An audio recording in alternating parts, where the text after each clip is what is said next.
Dahil boring tayo ngayon, gumawa ako ng simple program para sa marketplace para hindi ako nahihirapan mag post. So, pop. Yan. So, automatic login, tapos pipindutin nyo na yung marketplace. Tapos, check na yun, kunwari nakita nyo yung Nokia cellphone. So, kapag merong i-delete niya muna yan para hindi kayo ma-duplicate ads. Tapos, i-repost niya ulit yan. So, eto ginagawa to sa mga nagbebenta kasi kapag kakapost mo lang ng item o kotse, nasa taas yung item mo, so mas maraming nag-review. So, yan.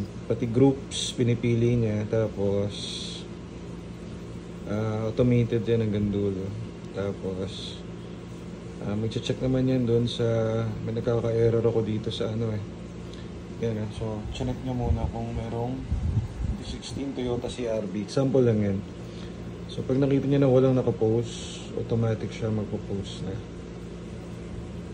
Yan, pili na siya ng so dito ako nagkaka-error kasi may stop. Ayan, dito. So yan, nag-upload na rin siya automatic ng picture na gusto ko. Siguro sana matapos ko na mamaya. Yun lang.